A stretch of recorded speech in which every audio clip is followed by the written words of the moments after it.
Hi, welcome to 3 Pages In. My name's Eden. I'm Chloe. And I'm Macy. Welcome. Welcome to our episode. Yay! A fun one. This is our first book club one. Yeah, it is our first book club one. I'm excited. Yeah. I'm sure you all have been anticipating this the whole month as you're Counting down the reading your days. little book. Literally.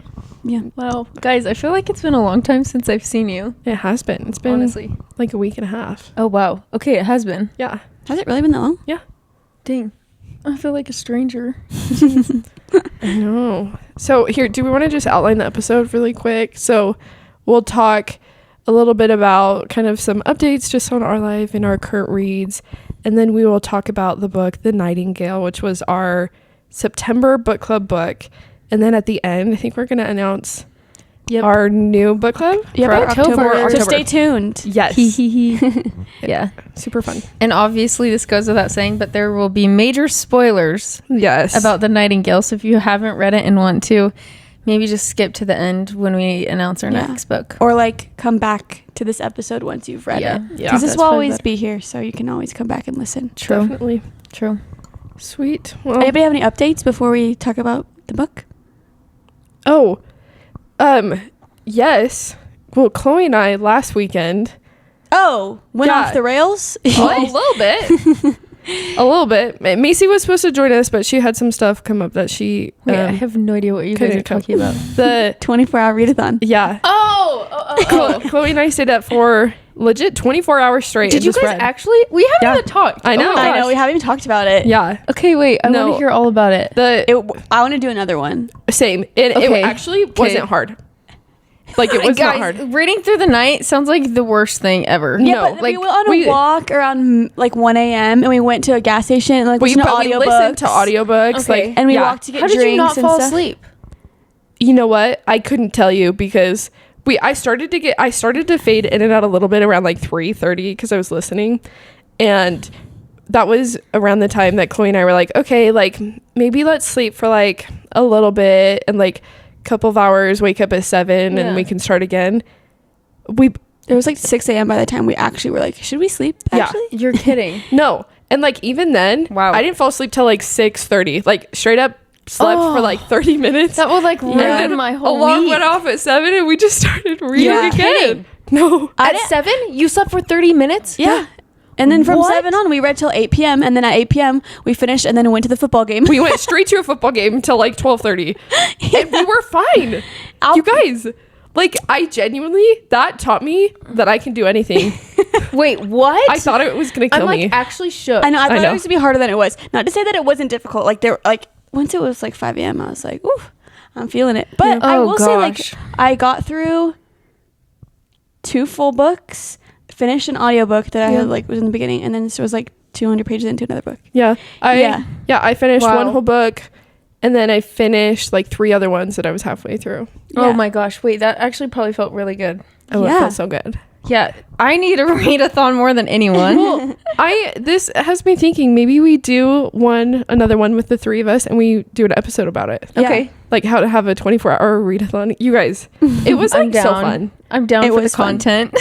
If that is something that you'd be interested in, or we could vlog it and put it on YouTube as well. Yeah. So if that's something you want to see, if you want to Oh, see us try to gosh. do it again. Yeah, we did makes me take a ton of nervous. videos throughout the night, but we didn't like necessarily vlog. No. And if you're hearing this, you might see a TikTok about it now Yeah. or something. But Yeah. Dang. That's wild.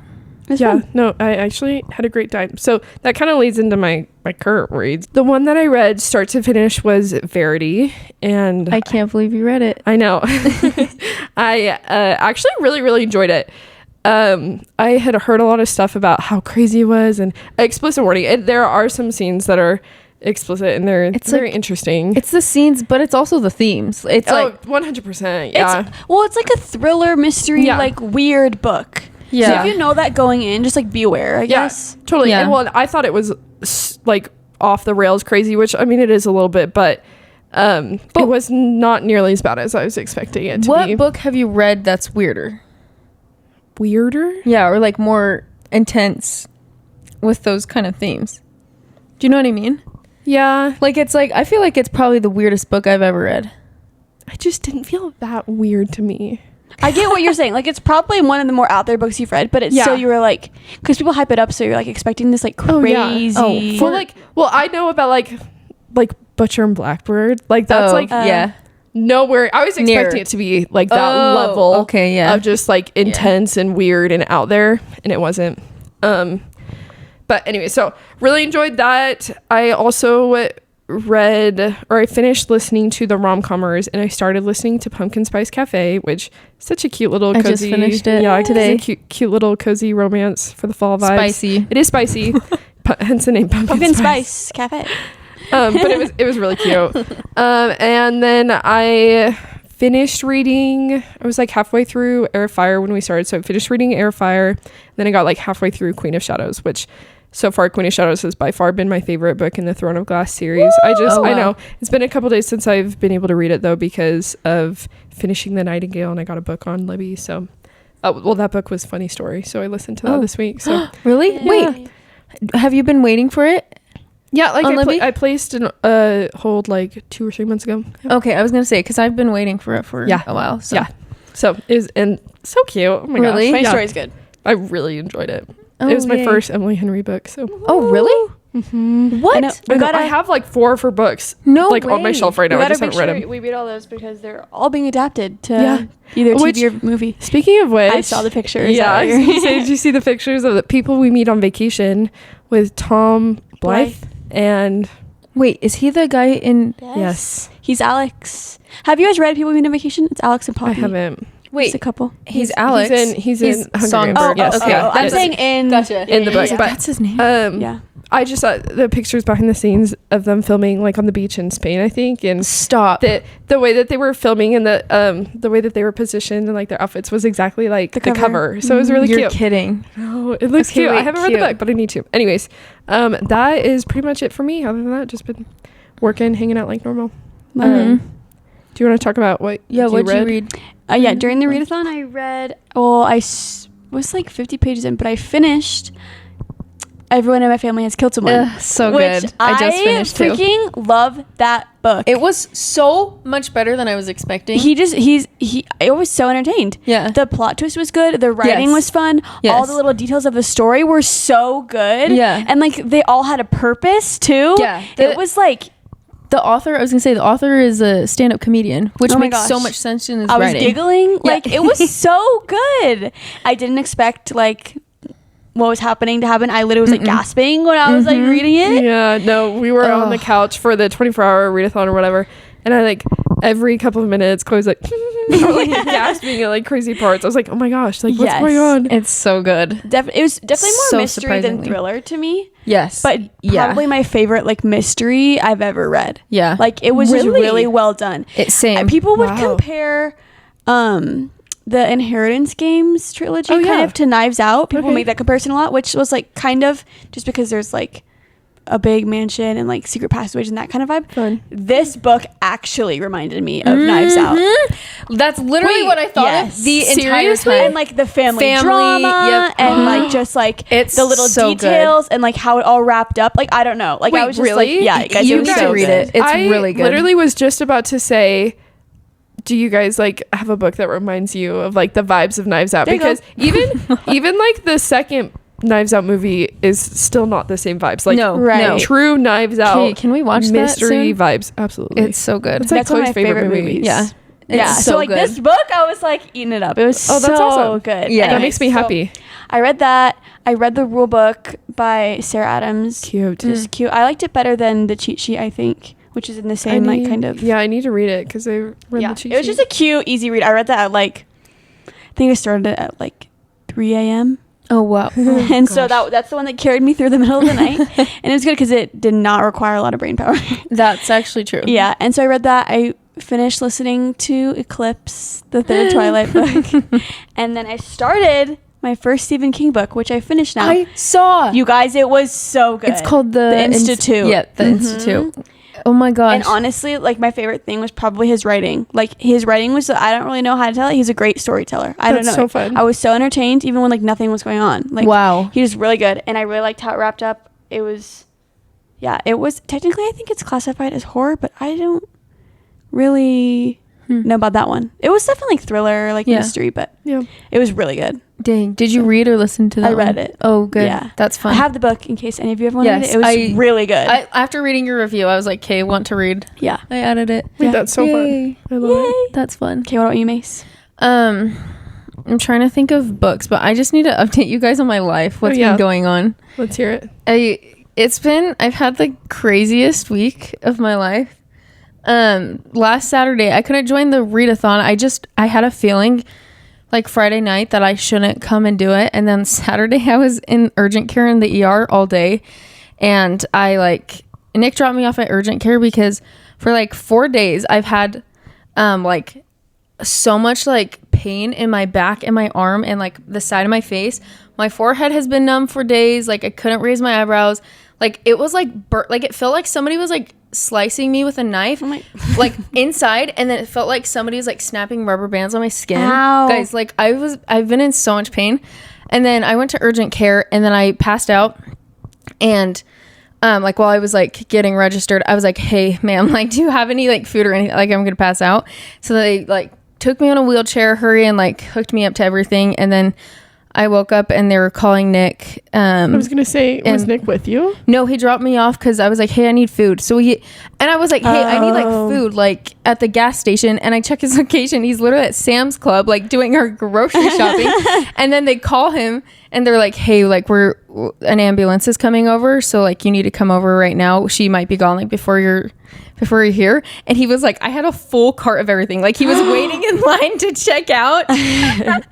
And he's like, I had no idea it was gonna be like that. So then they came, and then I was like on the stretcher or whatever, and like hooked up to all the IVs and stuff. And then he comes and they're like, hey, we're gonna take her. And then Nick and I looked, and I was like, we can make like a 10-minute drive. We were like, we don't know how much this is gonna cost. No. They cost so much, even with insurance. And the doctors were so mad, and we're like you're going against medical advice, like she's not well, like. And also I should say this, my heart was hurting so bad, like I've been having really bad chest pain with all this stuff going on. So they were like freaking out, like I couldn't stand, and we're like, no, it's fine. So we like get in the car and we like drove ourselves to the hospital, and I just felt so weak. And then we went to the ER and did a bunch of tests, and they're like, your heart is healthy, but like we still want you to go to the cardiologist and then also just a neurologist. Anyways, we'll see what's going on. Oh my gosh. But that's been my week. We'll have to shorten that down a little bit because that was so much. Yeah, and I'm shocked that some of the illegal stuff out. I'm shocked that you didn't tell us. Like because I have this is also like the most stressful week of work ever. Because it's the last week of the quarter. Yeah, and so I've had zero time to like think or do anything. Our house is the messiest it's ever been. No, it's fine. Nick's just been really sweet and like making food and that's like awesome. Helping me. Anyway, so thanks, Nick. Yeah. Well, at least you're feeling better now. A little bit, yeah. Gosh, yeah. Anyways, so sorry. But I finished Pumpkin Spice Cafe. Cannot just go. But like, remember books? Yeah, I read one. Oh my god. No, gosh. I finished that. I finished obviously Nightingale. I finished a few books. And you finished Everyone in My Family Has Killed Someone. There was another one too. Sorry, back to that book. I'm definitely gonna read the second one, I think. There's a second one? There's multiple. Wait, already out? Yeah, the second. You're kidding. I think there's a third one coming out soon, but the second one's already out. Oh my gosh, wait, that makes me so excited. We'll report back. Best freaking vibes. Like that one's on a train. It's feeling so fall.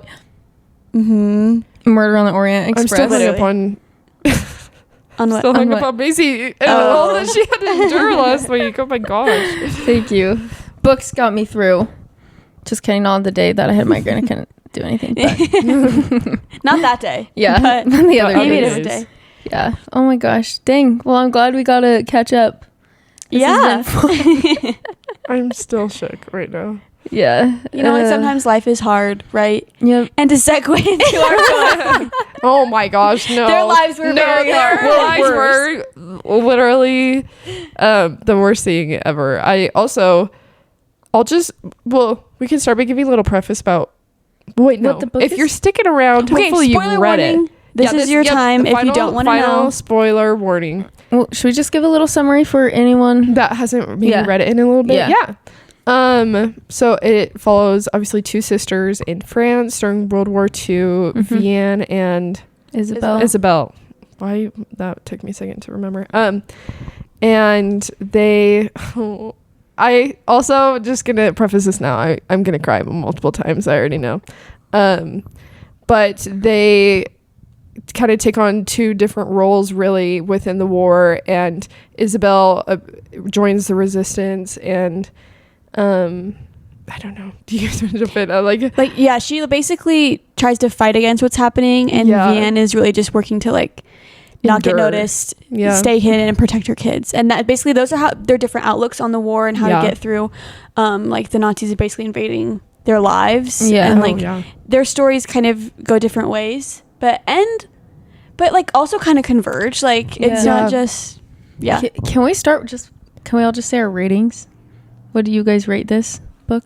I think I rated it 4.5 or 4.25. I think it's 4.5. It was a little slow. See, I feel bad saying that though, because it all of what happened needed to happen. Right. I also spread it out between 3 weeks because I wanted to finish it closer to when we were filming this. Yeah. So I finished it last night at 2 a.m. So, but I had very close to it.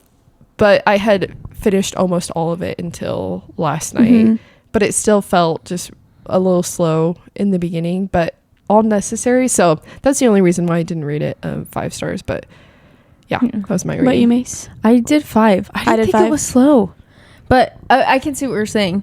I finished it today on the train, and I was trying not to cry loudly with everyone around. I literally was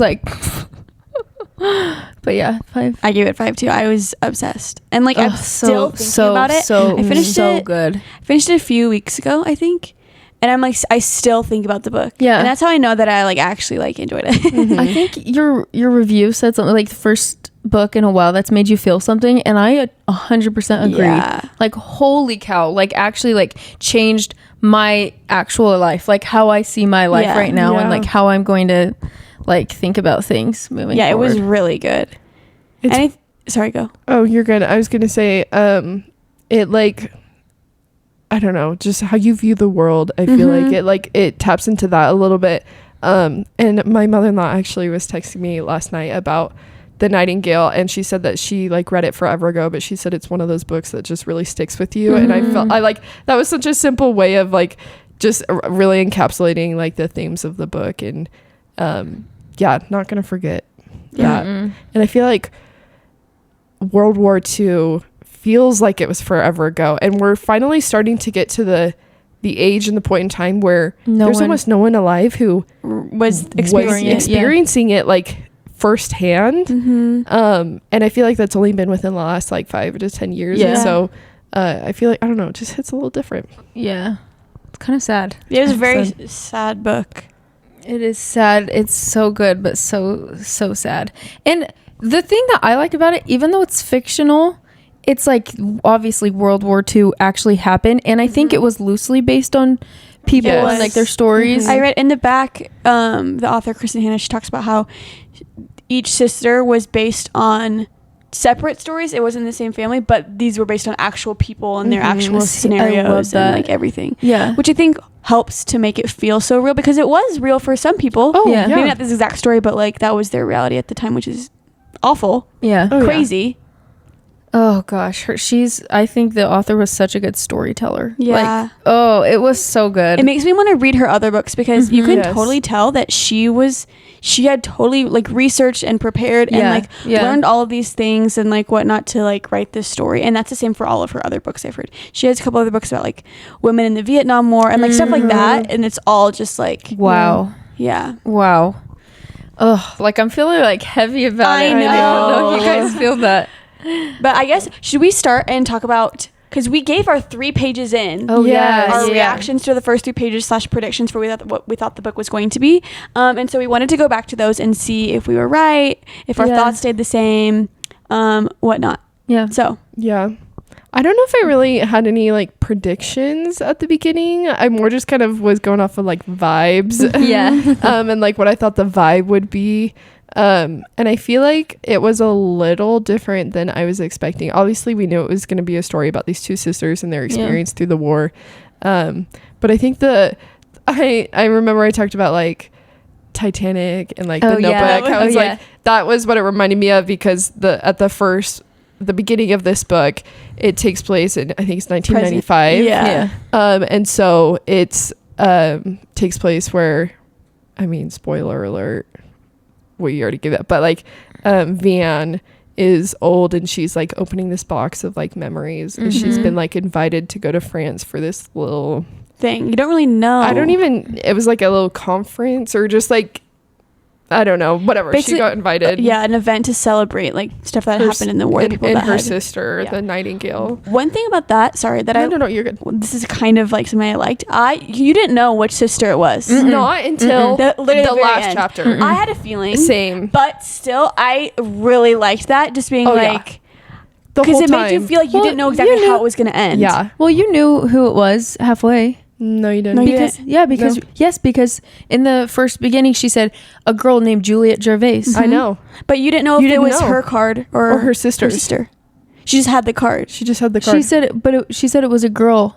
Oh, but she didn't clarify if that was her or not. No, so the like 90 in the 90s, that story and how she talked about her son and how she found something in the attic. You don't know which sister it is. It literally until the very end. Do you know why I thought it was though? Because of your prediction.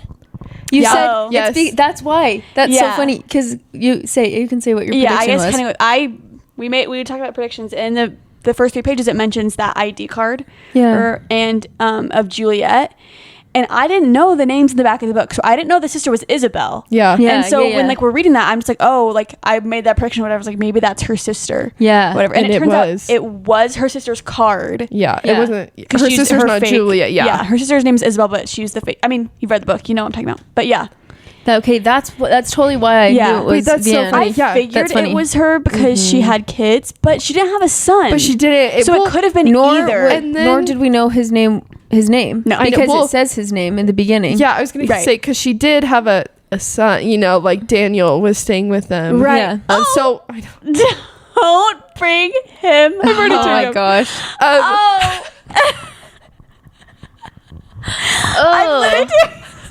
Gosh. I'm already crying. But oh my gosh. You guys, this book. It also doesn't help that scene was like horrid. Oh my gosh. Yeah. We'll get to that. Yeah. So, but she has, oh my gosh. I thought that for a second there, I thought that the son in the beginning was Daniel and like he just changed his name or whatever. But then as it went on, I was like, no. Yeah, like, same. It's like, it doesn't make sense. I know. Oh, and then when everything clicked though, and I was like, oh my gosh, when you like really realize who it is. Yeah. At the very end, it was like, and everything falls into place and you realize who her son, what's his name? Julian. Yeah. Julian. Based off of her dad. Yeah. You guys. Like, I can't deal with it. Yeah. Yeah. Yeah, I didn't realize that till just now. Wow. But when everything kind of clicks together, it's like, oh my gosh. Like, it just kind of, yeah. Anyways. And because then you don't find out that her sister Isabel died. I mean, you can guess that she's gonna die, but like it doesn't say that until she's speaking at this conference. Yeah. And like died in the arms of gosh. Oh my gosh. Okay, but Macy's prediction was we'll get to those scenes and like oh my gosh. I'm trying to remember, like I had a few, but I said I didn't think it was going to switch back and forth between like the current Vianne and the telling of the story, but I feel like we kind of all talked about it. I feel like we were right and wrong because it didn't switch back that much. Like maybe only a few times, like a handful of times, 4 or 5 times. Yeah. Hardly ever. And when it did, it was really short. It was like really short. So and most of them were at the end. Most of them were at the end. It did switch back and forth like 3 or 4 times in the last like. And I'm like, okay, 10%. no, I don't want this part. I need to go back. I know, like tell me what happened. It was. I thought. That part was done super well. Like I'm really glad it wasn't like a ton of switching back and forth, and it wasn't at all. But I liked the writing style. That's what I said. Yeah, the writing style was really good. And we just talked about the ID card, which was Isabel. Can we just start from kind of like the beginning of the book and like what happened throughout? Like I immediately really liked Isabel. Like, same. I was like, she's so cool. She was like, I loved because she was like beautiful, but like that's not all that she was. Like, she had like really strong belief that the war was wrong and that she needed to do something about it, which I'm like, this is not me. Like, No, I am like Vianne personality, where I would be like trying to hide, like try not to get noticed. Yeah. Ugh. So I thought Isabel was cool for that. I agree. I could never have, like, oh no, I just loved her story. I also loved the romance that she had. There wasn't in it a ton, but like the way it was written so well though. Like, I know, and like also like broke my heart. I'm looking at some of like the things because I highlighted a ton of things in this book. I'm actually glad that I like read it on my Kindle so I could highlight it. Her lover was Gaetan? Yeah. Okay. And like this is when they were first meeting. I just looked at this and it was like cute. She says to him, like, we are lucky to have found each other. And he says, we are not lucky, Isabel. Trust me on this. And just, like, stuff like that would, like, set, like, I don't know. Like, it was crazy what they were, like, living in. But her outlook on the whole thing, like, she was still willing to, like, love someone. And she was willing to fight for other people. And, like, still, like, even though she was going through, like, the hardest stuff ever. Yeah. Should we talk about, like, Isabel's role? Like, what she did? Who she did? Gaetan.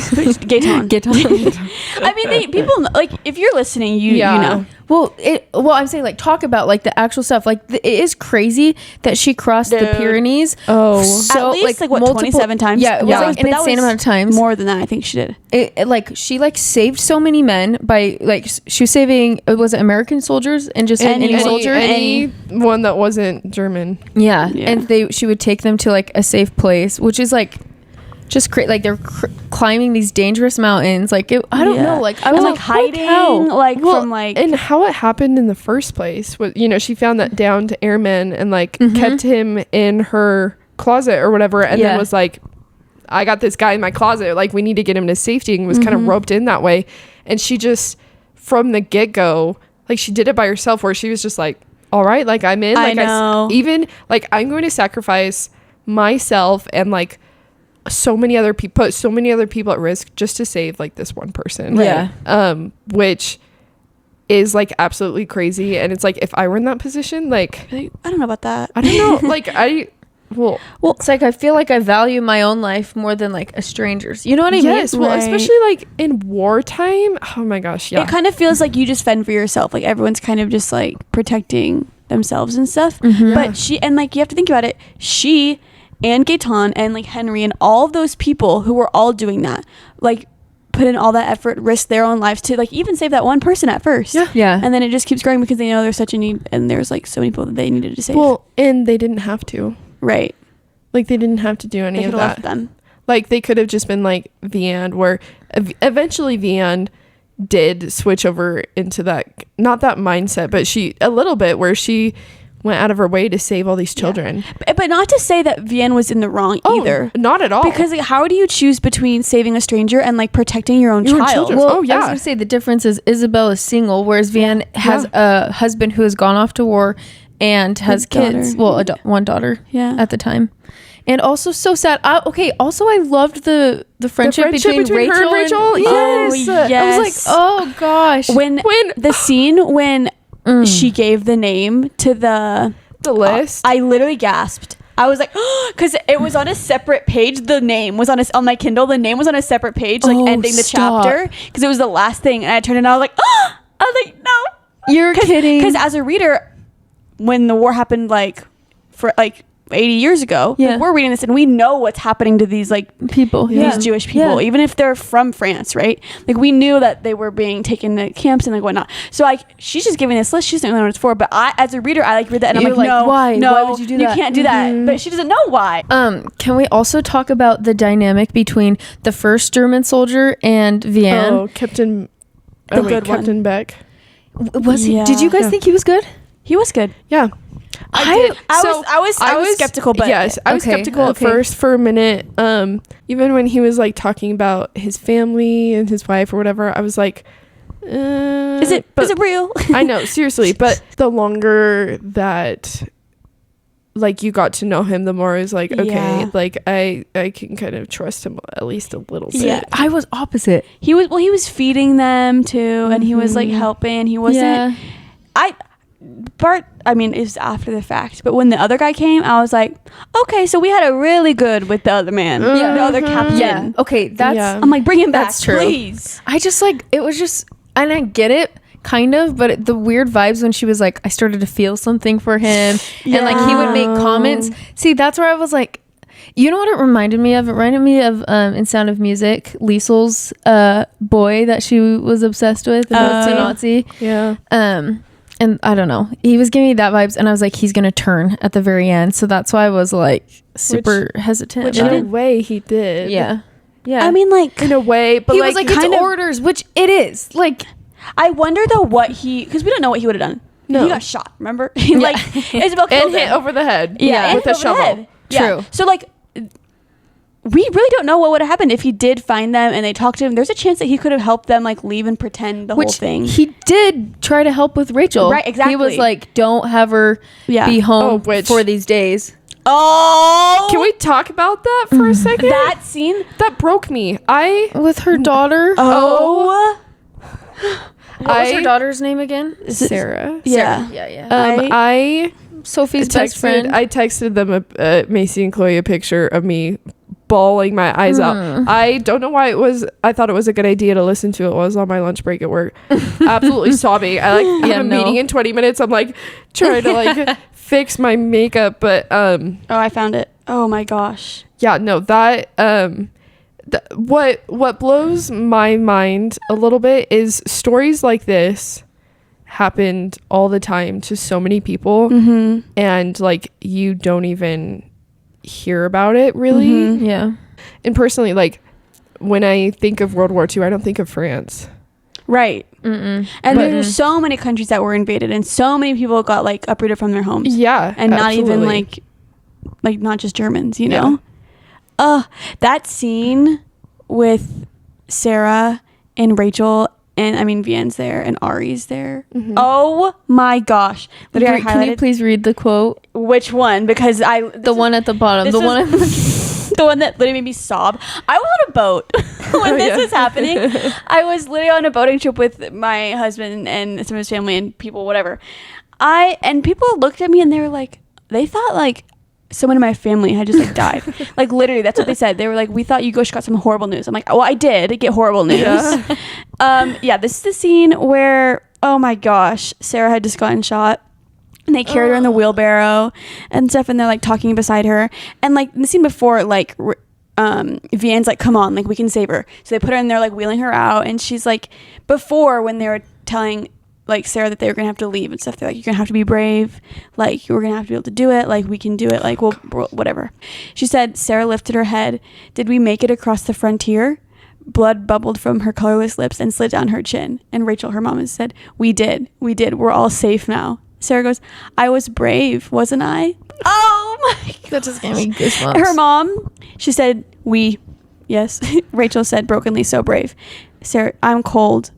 Oh, and then her mom, this part, we're going to go have some candy now and a macaron. I love you, Sarah, and Papa loves you. This is her dad when it was gone. You are our star, our heart, you know that. I'm literally crying. Oh my gosh. It's so sad. Another reason why it's so sad is because, oh my gosh, it's because it's like all about risk. Like it didn't even do anything. Like it was all for nothing. They didn't cross it. They didn't make it across. Like she just died and they came back and Rachel was still taken. Like, and Ari was left there. Yeah. It was like, okay, cool. Yeah, that was so sad. I'm literally crying right now. Yes, Sarah, you were so brave. That's what we have to tell you. Yep. Oh my gosh. It affected everyone. The war affected everyone. And because she was only, how old, 8? Yeah. 8 or 9. And then Vianne comes home to tell her daughter that her best friend is no longer there. And she has that dialogue in her head. She's like, do I tell her what happened? Do I sugarcoat it? And it's like, no, you know what? This is wartime. This is like, unfortunately, the reality we live in, and my daughter's going to experience this. And so I'm going to be honest with her and tell her like what happened. Yeah. And it's like, how do you tell your daughter who is so young, doesn't maybe understand like that her best friend was just shot because of something that she believes in? Didn't she tell her that she was sick? Yeah, but her daughter's like, I know. She and then so then she tells her like what. Yeah. Oh my gosh. That was a really, really sad part. Oh yeah, this is actually what we were just talking about. This is the like what she thinks in her head. She says, I don't know when she's going to tell her daughter about what happened to her friend. I don't know the right thing to do anymore. I want to protect Sophie and keep her safe, but what good is safety if she has to grow up in a world where people disappear without a trace because they pray to a different god? Oh. Yeah. Oh. It's so bad. It's so bad. And it's sad, like, because we're reading this book and we're like, oh, these characters, this story. And like Eden said, this was people's real life. This is their reality. Oh, like how many Sarahs, how many Rachels, how many, Viannes were there. Yeah. Which is so, and the whole, it's so sad about the whole, like, Vianne getting fired as a teacher because then she was like, that was like one of her first instances of being like more outspoken, more brave, like taking on like Isabel's personality traits in that way, which I was like, okay, go Vianne, like say something. But then it's so hard because it's like, what is the right thing to do? Like protect other people by not speaking or try and like stand up for what's right. I don't know. So yeah, I was like, oh, good job, but also like, shut up. I know you're like, don't say anything, but like, also tell them that this is wrong. Yeah. There's no way to win. It's like no. And it's like words can't fight a bullet, like they have actual weapons. Like there's nothing you can do. So that was like sucky. Yeah, but then you on the other hand you have Isabel, who is taking almost every chance that she can to not necessarily be vocal, but be vocal in her actions. Right. And she, I mean, like we mentioned earlier, she doesn't have as much risk because we have Vianne on the other hand, who has a husband who I thought for sure he would have passed away. Yeah. Whereas and then so she has that, she feels like she has that responsibility to stay where she's at in case he does come home, and then to take care of her daughter, and then as well help Rachel, her best friend and neighbor, who is facing a lot more persecution because she's Jewish, and then helping take care of Ari, and then so she feels she has a lot more responsibility not only to herself but to those around her that she's trying to protect. And so because Isabel doesn't have that, she is able to take more risks, and she does, and she takes on a lot of it. And one thing that really struck me as I was finishing the book last night, she talks about how throughout the whole war, people were always warning her, like her sister and her dad and Gaetan, that's what I say, were always warning her, like, be careful, like, understand the consequences of, like, what you are doing. And she said that from her perspective, she never really understood what they meant by that, or never really internalized it until she was captured. Yeah. And she realized, oh my goodness, if they find out like who I've been working with, like who my dad is, who my sister is, like they can hurt these people. Right. And she said that like her perspective really changed. So that's when she was like getting tortured for like days. And she was like, wasn't she like frozen? Yeah, like, she was like all this outside stuff in the winter. Yeah. Well, and like before, when they're trying to get information out of her, they put her in like the freezer. They got her wet and like put her in the freezer. Oh, it was so horrible. Absolutely terrible. So bad. And she just talked about how she realized like she actually did, like, I don't know, the consequences of her action affected a lot more than just herself. And then obviously her dad ended up coming in and saying he was the Nightingale. Totally knew. I figured that when she went back to Paris and like showed up at her dad's apartment, she's like, "Hey, I'm back." And he's like, "No," and he was like always working. I totally, you're like totally, he was totally knew that he was. But also, like it was hard to like also like him though, because you do get the backstory of how he treated his kids and stuff when they lost his wife and stuff. So it's like, but good and bad. This book. And we don't have to dive into the ending too much now, but this book had one of the best endings. I agree. Of a book I've ever read. But the reason I bring that up right now is because how it ends, closing it out with her dad when they read the letter from him. I was like, oh, the closure. Like he admitted. So he wrote them a letter, Vianne and Isabel, and basically was like, I know I was a terrible father. Like I regret it. I could blame it on my drinking. I could blame it on all this stuff, but like, there's no excuse. Mm-hmm. Like, I didn't treat you the way I should, but just know, like, I did love you as a father. Yeah. And then it said, like, Isabel was like, I'd been waiting to hear those words my whole life. And I'm like, the closure that must have been, like, I'm just glad that they had that. Yeah, exactly. Yeah. Oh, that, I loved that part. Yeah. And honestly, it's like, it's so sad that he gave himself up and said he was the Nightingale, but like, what a good way to show like action, like he really did love them and like prove that, like, that's why the letter was so meaningful, right? Was because of what he did, you know? The scene of when Isabel's getting tortured and they're trying to figure out who the Nightingale is, when they're like, it was me, and they're like, it's not you, it's not a woman. Yes. Part of me was like, they need to know it was you, but they can't know it was you. No, absolutely. Like, horrible, but like, sure, it's fine if you don't think it was her. No, absolutely. It's crazy. And I think that's one of there are like book club questions in the back of the book, and I think that's what one of the book talks about, was there's a lot of different portrayals of like sexism at the time, and how it manifested itself in a lot of different ways. And I thought that was really interesting, that all the Nazis were like, duh, it's not you, like, stop being an idiot, like, tell us who it is, like, I thought that was really interesting. And like, on that same vein, it's the book talks about at the end, like, how like the war heroes were the men because they went and fought, but it's like the women didn't get any parades, they didn't get any awards for anything, but they lived through obviously different experiences, but they still lived through the war and had like so much trauma. Oh yeah, can we talk about Vienne? I was gonna say, we need to talk about Vienne and the second German SS officer that was living with her, and that's awful. That in and of itself is its own version of hell, that like no one should ever have to endure any sort of aspect or part of that. And she lived that way for months, right? Was getting months raped or a year, so much. Just and like abused. Absolutely terrible. And her daughter's in the home. Yeah, and she's like, her daughter knew what was happening. Yeah. She tried to hide it from her daughter, but her daughter knew.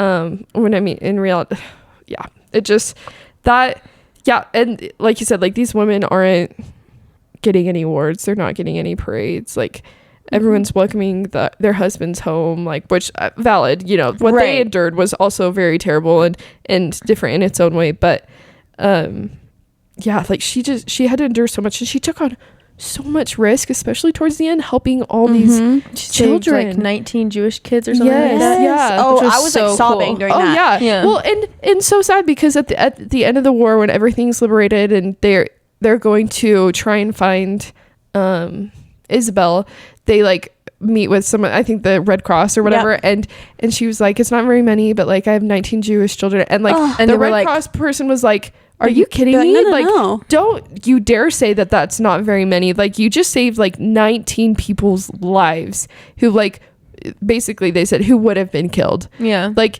you just saved 19 people. And in her head, she was like, that's nothing. She's probably comparing herself to a lot of other people, maybe even her sister, who, I mean, she didn't know at the time all that she had done. But in her head, it wasn't very much. But she saved so many different people. Yeah, basically, there's so many different, I mean, we keep talking about this, but there's so many different people in so many different capacities that had to endure terrible things through this war. And I think that this book did a great job at showing different sides that, I feel like we don't get to hear a lot about, and how, like, towards the end, Isabel was put in a concentration camp and like had to endure that, and she's not even Jewish, and so like, I feel like it just did a great job at encapsulating a lot of different aspects in the war that aren't talked about as much as they should be. I did not think she was gonna survive the concentration camp. Sam, I thought she died. She didn't, but like, survived long enough to like see her family. Like, she survived long enough to eventually they found her again, which that stressed me out, because the fact that Vianne was looking for her. Yeah. But she was going under a different name. She used a different name. So she's like, we don't have anyone under the name Isabel. And I'm like, oh my gosh. I'm like, will they ever find her? Luckily they did, right? Because you read it. But like them being able to find each other again and like reading the note from her dad and seeing Gaetan again. And like, it was like, I really did not expect that was going to be her ending. And it's still so like, oh my gosh, reading the end of like her dying when she saw him. Well, it also just breaks my heart because like what she was suffering with, if she was suffering with that now, like what was it, like tuberculosis or something like that, she'd been fine. She would have been fine today. Like they just didn't have access to like medicine and care. I mean, obviously was treated terribly and inhumane living conditions, but yeah, it just like breaks my heart. I mean, obviously for many reasons, but it was such a good ending, and obviously did not want her to die, but in the sense that she was able to get that closure and for Vianne to see her at least just one more time. Which also, can we talk about like the theme of like being reunited with people? So like Vianne seeing Isabel again, but also Vianne seeing her husband again, and how different they all were. So it's like, because we've all experienced like having siblings or us coming back home from like missions for like a long time, and it's like, even then my siblings changed so much in that time, and it's still a shock, and they were good changes. So it's like, I can't even imagine being away from my husband for that long and then seeing each other both broken. And then same with like Isabel, because like they physically looked so different. Like their aura is going to be so different. Like it's like Vianne and Antoine not like really connecting and like faking the love. Reading that was so sad. It was really sad. I was like, no, like, and I appreciated that that's how she wrote it, and it wasn't like I was back with the love of my life and everything was great. It was like it was still beautiful. Beautiful but terrible. Also, can we talk about, I want to know your guys' thoughts on Vianne's decision not to tell Antoine that she had been raped, and that was not his child. And I was gonna bring up, if does Julian ever find out? No. So that was a question. No, I don't know if she tells him explicitly. No, she doesn't. I think she's like, she thought it in her head. She was like, oh, that's okay. You're right. That was one of the books in the back of the questions. One of the questions to talk about at book club, whether or not she made the right decision to not tell her husband and her son. First, Antoine, whatever his name is. I disagree with her decision. I just personally feel like, and maybe this is selfish of me, I couldn't take that on mentally and emotionally. I couldn't take that on alone, and I would want to. I also just trauma dump. Just kidding. No, literally. But I also just can't keep anything from my husband. Like I bought him a birthday present like 3 months in advance. I was like, it's so big, I'm gonna surprise him. I told him 2 days later. I was like, happy early birthday. Like I just can't. And so obviously, you know, things had changed or whatever, but I feel like I couldn't. And she talks about how like, oh, like he knows, but we never talked about it, but like I know he knows. Yeah. But it's like I couldn't not put that out there. I don't know. I like to talk about my feelings and how, so me in this situation, I think that she should have told him, but again, I honestly don't know what I would. I feel like it's hard because there's not a right or wrong answer, because she just experienced like this horrible traumatic thing for like years. And like, if she's not able to talk about that, even if he both like, because he probably did have an idea of what happened to her. And like, you know, if she doesn't feel like she can talk about it, it's like, who am I to say that her trauma was like, you have to talk about it anyway? I don't know. That's what I was gonna say. Is like, I will tell my husband everything, but I'm like, I've never endured that. I didn't have that happen. So how am like, I can't tell you how embarrassed and like shameful I would feel too. So it's like, I don't know if I would tell him. Like initially I'd be like, yeah, I would, but now I'm like, I don't know. Like that is so embarrassing. Like not embarrassing is not the right word, but that's how I'd like feel, you know?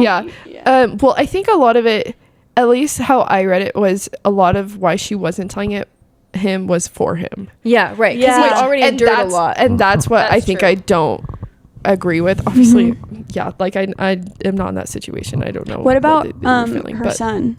That was one thing I kept thinking about. I'm like, is she gonna tell him? Is she gonna tell him who his dad is? What would you guys do? What do you think is right? because that's the same thing. Do you want to like dump all of this trauma onto your newborn child who like you want to get out of this like hell that you guys have been living for so long? Well, and they moved to America. They didn't say when, but like he clearly, her son was clearly very American and like had never been to and France wasn't aware of how involved his family was in what was going on. Exactly. So I could see where like why she didn't. When, you know, they're moving to America. They're a new start. They're like, we're done with different life. Yeah. So I could see where she wouldn't, but also I don't know. How would you feel if your dad called you, or if your mom called you right now and said your father's not the loving one you thought? Well, not only that, he's a guy. Nazi. Like, like starved us and tortured us, and it was like terrible. Like I don't know. I'd honestly feel terrible about myself. Oh yeah, like, for sure.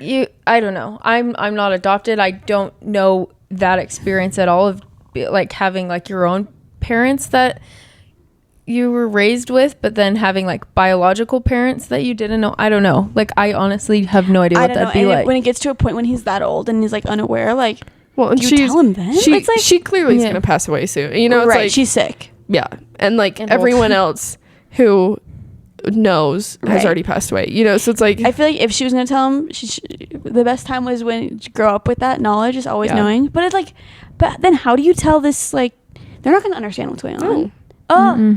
I honestly, I mean, like I said, me in this situation, naive as I am, I would say not telling him was the right decision, but she should have told her husband. Yeah, it's hard though, because I feel, but also for Julian, he deserves the right to know who his dad is. I was gonna say, shouldn't you know the truth? Like, which is hard. So basically, we have no answer for you guys. Let us know your thoughts. We don't know. Yeah. Goodness, no, it's something to think about. It's a lot. And I guess with that, we need to talk about the worst. Actually, I don't know if this is worse than Sarah's scene, but the scene with Ari getting taken away. That was really sad too. Absolutely shattered my heart. Yeah. Do you guys agree that was the right decision? So just a little update if you don't remember, Ari is Rachel's son. Mm-hmm. So when Rachel was getting taken away to the concentration camp, which she only lasted a couple of weeks in, which was really sad.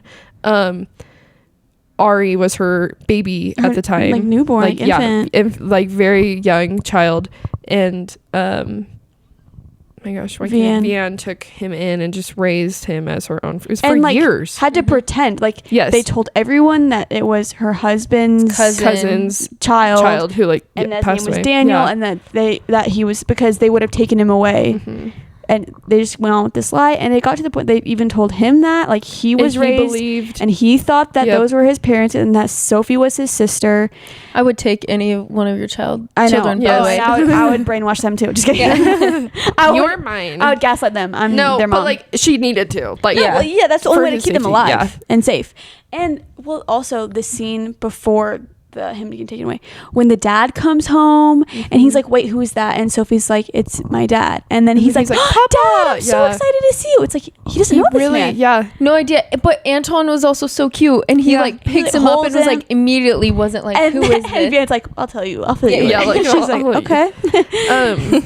And then the rabbis come in and take him, which it had to have been some time, quite some time after the war. It didn't say exactly when it was, but it had to have been at least a little bit, because she talked about being a lot more pregnant when that was happening. Yeah. And I would imagine it would take a while for them to go through all these records to find.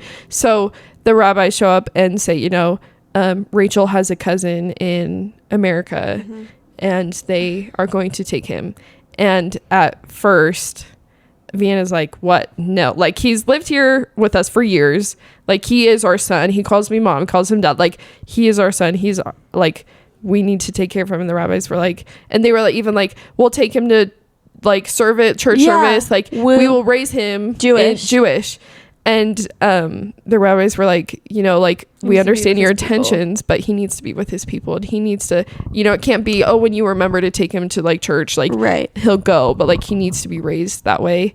What do you guys think about that? I did not like. I didn't leave him. It. Leave him with the family. But he's already had to switch. I know. But and they talked about this as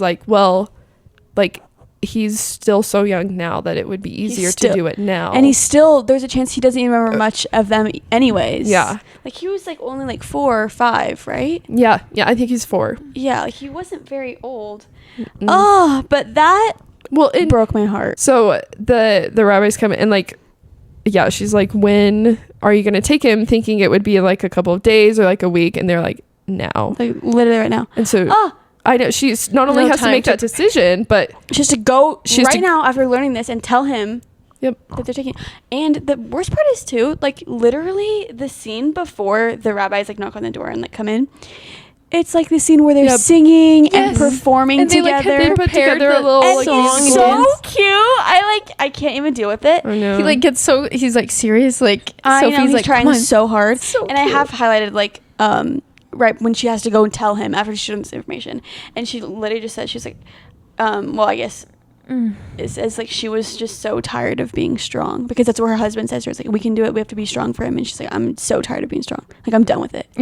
Like another thing I couldn't even deal. And so she goes out there, and like Daniel or Ari and Sophie can see that she's like very upset, and he looks at her, he's like, do you want us to sing again, Mom? Oh my goodness. I'm like, yes, I would like you to sing again, and I want the rabbis to go away. Keep singing forever. That's so sad. It's a really hard situation. I know, because I agree with like everything that not everything that the rabbis said, like, but you can understand why they're saying it. Yes, I get where they are coming from, and I also get where Vienna's coming from. She really has taken him in and protected him, raised him as her own, like through arguably the worst years in history, but like in his life that he'll ever have. Like she was there every day, like taking care of him. And same with Sophie. Wait, that's her name, right? Yeah. Like that's her brother. Like she has taken care of him the last couple of years, and it breaks my heart. I do get where they're coming from. However, I wish that he could, again, the technology is different. I wish that he could have like still kept in touch with them. Right. But like, he's so little. That'd be so weird too. Yeah, I don't know. Yeah, like obviously times are different, and I think that there was a way that it could have happened where he was still in touch with them. But I don't know. I still don't know if I agree with how it went down. What happened. Can we talk about the end, guys? I already said this. This was such a good freaking end. Can we talk about so many pieces coming together? First off, okay, so the final end is when she arrives at the conference. She's with her son, and there's one thing that stuck out to me. She was like, when she was like finally back in Paris, she's like, this is home. Even though I've lived most of my life in America, she's like, this is my home. And my question for you guys is, for you, like, can a place still be home even with like the amount of trauma that she suffered there? Like, if you've had like the most traumatizing thing happen in your life, can that still be your home? Because to me, my home is a safe place. Right. Yeah. I don't know. It is something as like, does she say it's her home? I don't remember. Because there's also something like when you think of home, you think of a place so familiar though too. And it's True. like she knew, like coming back there, even if at some times throughout her life it wasn't safe and it wasn't a good place, she still has so many memories and so many experiences that like those are what's home. A majority of her her time spent there. Yeah. It was a safe place. It was where she found love, where she had kids, where she like. But the thing I compare it to is like, you know, when you've had an ex-boyfriend and it's like you can't listen to those songs again, or you can't go to that place, like it still like reminds you of that stuff. It's just like, that's how I feel. Even though it started good and you like had all that stuff, it ends in like whatever. Do you know what I'm saying? Like it ends with negative stuff, and it's like that's how it's tainted. I'm like, how could you go back to that place? Like I wouldn't be thinking about, oh, this is where I met my husband. I'd be thinking about, this is where it broke me and my husband, you know? Yeah, no, that's a really good question. I don't know if, because she experienced so many absolutely terrible things, but like also that was where she saw like Isabel before she passed away. That's and like true. Where she did get to spend time with Daniel or Ari, you know, even though it was only for a few years. So, but that's so much bad happened there that I don't know, maybe it's been so long and her mindset is just so healthy that she like chooses to focus on the good. I'm like, I could never. Yeah, but true. That's a great. Yeah. I was just thinking about that on the train with my tears.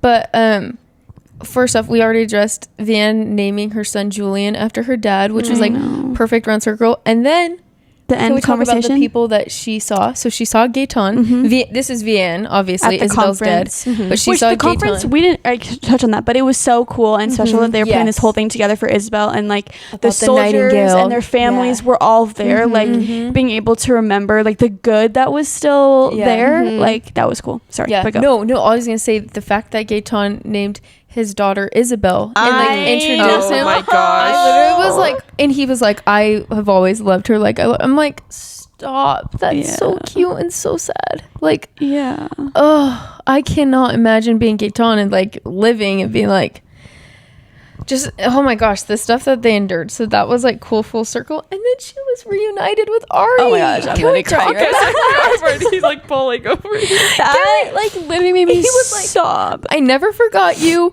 I slept with Sophie's stuffed animal, baby. Like, and he literally says to her, I'm like looking at the page right now. He literally looks at Vianne and is like, "You and Sophie saved my life." Oh. And it's like that was such a hard decision for her to let go of her son, but like he still remembered and he's still okay and he still like found her and like they got to have. Like, I've been looking for you. When he said that, I was like, oh my god. But then the fact that Sophie had already passed away, I was like, I can't deal with this.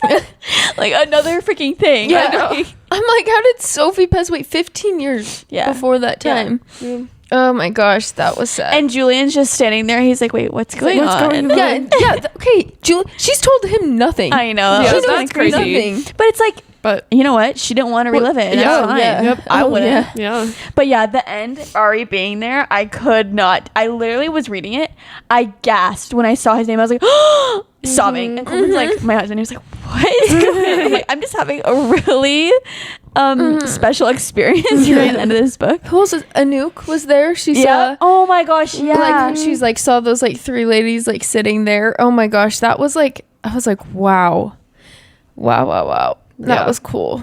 Like, really a really good ending. Yeah, so good. To the book. The last line. Can we read it? That was like freaking good. How much of it do you want? You can read just those. I wrote it down. Wounds heal, love lasts, we remain. True. That lasts. Like, it does. Like literally, because that was right after the conversation with Ari. It's like they loved him so much, and he never forgot that, and he's never gonna forget it. Oh my gosh, I was obsessed with that. Anyways. It was so good. Anybody have anything else they want to share? We touched on a lot of the aspects. I'm sorry if this is a long episode. I'm sorry that it is a long episode. Yeah. But it was a great book and it deserved every minute that we talked about it. Yeah, absolutely. And probably some more, but we won't do that. I don't think that I will ever not tear up when thinking about this book. It's just so beautiful. Good. Beautifully written. Beautiful stories. Oh. So yeah. Very, very good. So good. Thanks, guys. Yay. But for October, I was going to say, total gear shift. A 180. We will not be picking a tragically sad historical fiction. Oh, yeah. It's like tragically sad. It could be. We don't know. It could be. No. Yeah, Mace, do you want to share what we picked? We picked something for the vibe of October. Ooh. A thriller called The God of the Woods by Liz Moore. I'm so excited. I am very excited. I've seen a lot of talk about this book and that it's actually a good thriller mystery. Sometimes, they're pretty iffy. People have a lot of different experiences with different thrillers, but I've heard a lot of people have been liking this one. Yeah. Should I read the description real quick? Description, yeah. So it says, when a teenager vanishes from her Adirondack summer camp, two worlds collide early morning, August 1975, which I feel like I don't really read a lot of books in 1975, so I'm excited. Yeah. A camp counselor discovers an empty bunk. Its occupant, Barbara Van Laar, has gone missing. Barbara isn't just any 13-year-old. She's the daughter of the family that owns the summer camp and employs most of the region's residents. And this isn't the first time a Van Laar child has disappeared. Barbara's older brother similarly vanished 14 years ago, never to be found. That's an really older brother, 14 years older. Anyways. I didn't even think about that. Wait, actually, maybe not. We'll have to figure out their family tree. Yeah. We'll get back to you. Chasing down the layered... as a panic search begins, a thrilling drama unfolds. Chasing down the layered secrets of the Van Laar family and the blue-collar community working in its shadow. Moore's multi-threaded story invites readers into a rich and gripping dynasty's secrets and second chances. It is Liz Moore's most ambitious and wide-reaching novel yet. Yeah, I'm really excited. Yeah. Ton of 5 stars, ton of 4 stars. Was it on Goodreads published again? Let's see. It was published on July 2nd, 2024. Yeah, Is that right? I knew it was new. Yeah, I wasn't sure when it was like published. just came out. Yeah, so hopefully a lot of you haven't read it and you can read along with us. But I'm excited because it has like... I'm not excited about disappearances, okay? And that's all I'm trying to say. But that is a fun thriller plot, I think. Also, the layers of her family being the ones that own the camp. Yeah. And, like, the fact that her brother before... I don't know. I feel like it'll be interesting. I love a good twist, and I hope it has one. Yeah. I'm excited because none of us have read it. Yay. And it's a good spooky season read, I think. Spooky season. So go get it now. Yes. I'm excited. Put it on your Libby if you want to put it on hold. Do that now. Yeah, it might be a long wait. But yeah, this is your warning. So true. Yeah. Thanks, guys, for listening. If you made it this far, this was really... I don't know if fun's the right word, but it was needed. Yes. Oh, it was very... Felt it in my heart. Yes. Very, like, informational. I don't know. I feel like oftentimes we kind of move on too quickly in history, and I think it's just so much happened in World War II. So, and it was fun to read a book that actually had like purpose, kind of. A lot of the times, rather than just entertainment, right? It was like actually more of like a teaching, like it was a good remembrance, eye-opening story to like real people's experiences, even though those people weren't real. They weren't there to me. Okay. I choose to believe that. Yeah, absolutely. Yeah, we live good lives now. That's all I have to say. Yes, very grateful. Dang. But yeah, awesome. You can find us on Instagram, TikTok, Goodreads, YouTube, all the places. If you want funny content, you should follow us on TikTok. Yeah. Yes, we're so silly over there. Awesome. Yeah, I show my husband all of our TikToks and he doesn't get half of them because he's not a reader. But if you're a reader, go check them out. Yeah, my dad will sometimes call me and be like, so what's this TikTok about? You don't know the trend. That's funny. I'm like, you don't know who Sarah J. Maas is, so it's not important. Anyways. I love it. Anyways. Awesome. And with that, see you next episode. Bye.